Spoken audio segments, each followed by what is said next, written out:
Hi everyone, welcome to our channel, Carter's Country Cooking, CCC. We're back again with another tutorial. This one is going to be a gravy recipe, a scratch gravy recipe. Really easy. Once you learn this, it's pretty much foolproof and you'll definitely come back for it. So what I'm going to do today is make a gravy that is going to be a pork gravy because we are having pork roast for dinner. But you can use any type of liquid that you want. So if you're making turkey, you can do turkey gravy, or you can use turkey juice. If you're making a pork roast, you can make pork roast juice, or you can use pork roast juice. It varies. So pretty basic recipe. I like to always start everything out in a cast iron skillet when I'm making gravy. For some reason, I think the way that it heats is probably better than in just using a regular non-stick pan.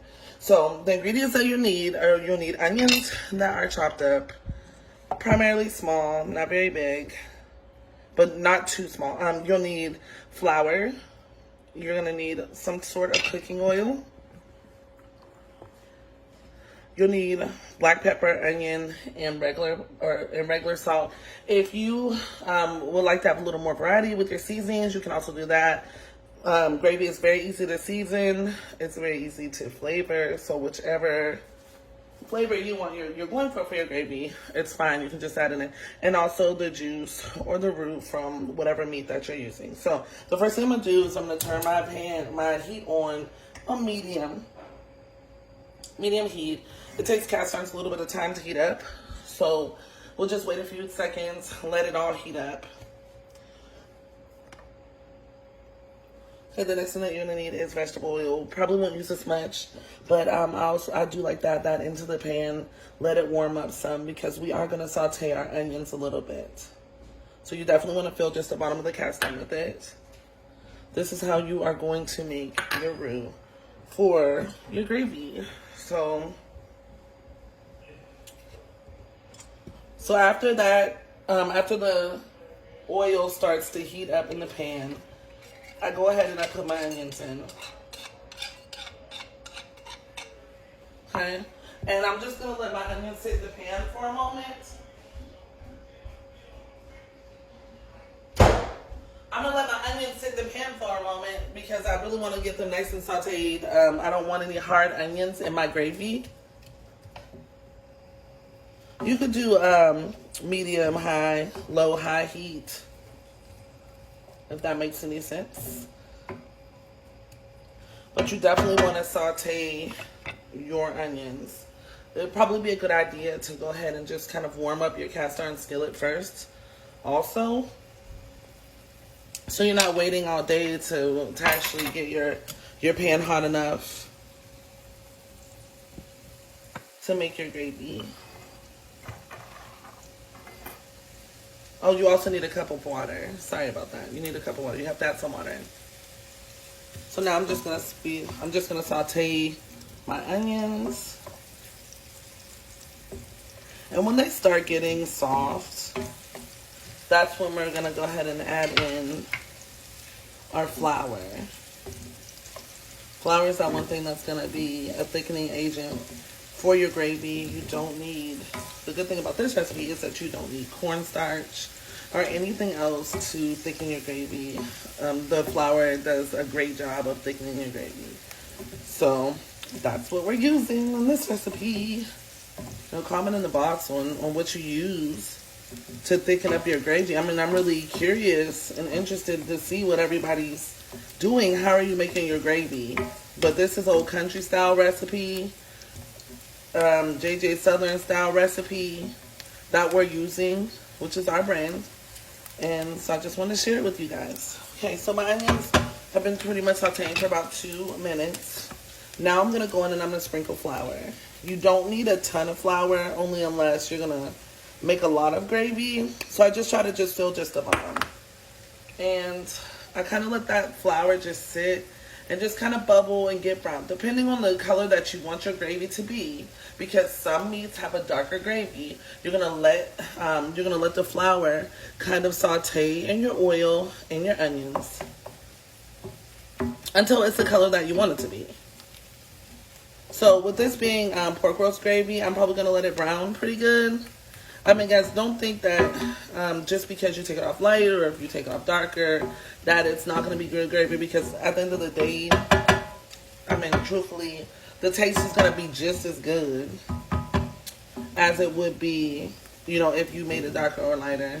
Or you could also add some gravy coloring, like browning, gravy browning agent in it if you want to. So I'm just going to keep stirring it. I don't want it to burn, so I'm watching it like a hawk, making sure it's not burning.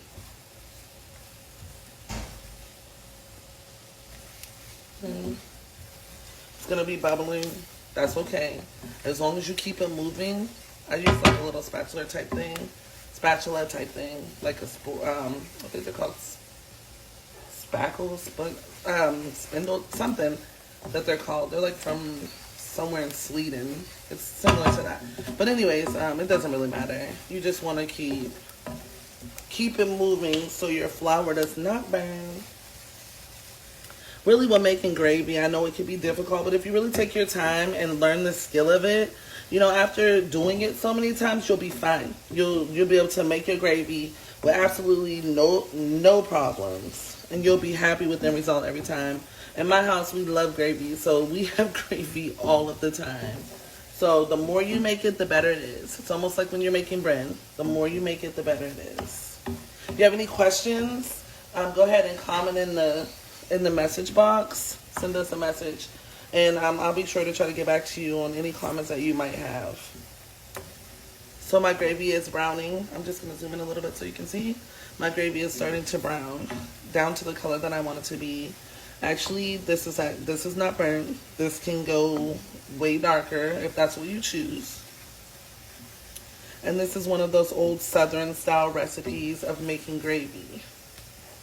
So if any of your grandparents are from the South, I'm sure they made their gravy the same way. Now, if you wanted to, you could, if you were making turkey gravy, you could use the giblets from the turkey and add that into your roux. It actually gives the gravy a really good flavor. So I'm going to stop because I only want my gravy to be this brown. So the next thing I'm doing is I'm going to pour my liquid. So I'm going to take the liquid that was left in the pan,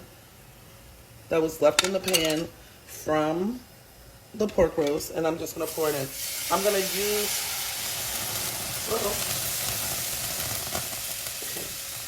I'm going to use a whisk and just start whisking it in.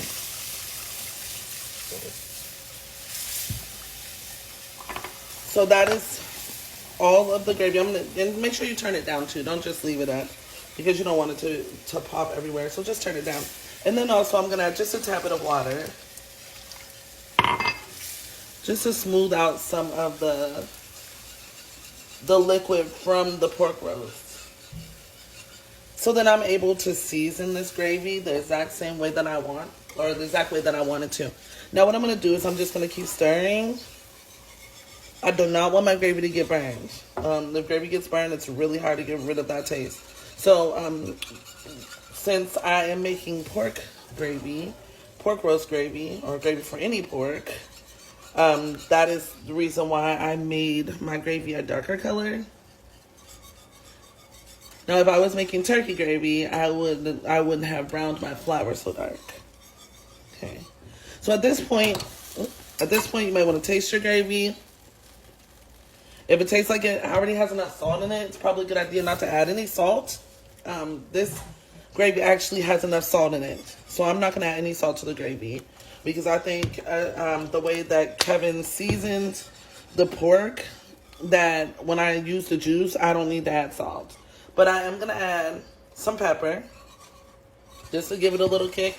And I'm also going to add a little bit of onion powder. I know we've already added onions, but like I said, gravy will pick up any flavor that you use. And I want to make sure that I have a nice oniony pork flavor in my gravy. Okay, so gravy's all done pretty much. All you're doing is just stirring until it gets thicker to, well, whatever thickness that you choose. Which we like a little bit of a thicker gravy in my house. And then all you're going to do is maybe 5 minutes from now, you're just going to scoop up a little bit of gravy on the back of a spoon And if it coats the back of the spoon, it's pretty much ready. Or you can continue to cook it down until it is the consistency that you want it to be. So, like I said, very easy recipe for gravy. Not very hard. Pretty basic. The majority of people in the South use this basic flour, onion starter to make their gravy. And like I said, once again, if you need any help, have any questions, feel free to reach out. We don't mind helping people out. We don't mind giving you some pointers on how to get the best gravy ever. But my family definitely loves this gravy. Anytime I make it all different flavors. And we eat gravy a lot in our house. We really like it here. So, any other questions, just let us know. Thank you for tuning in. Have a good day.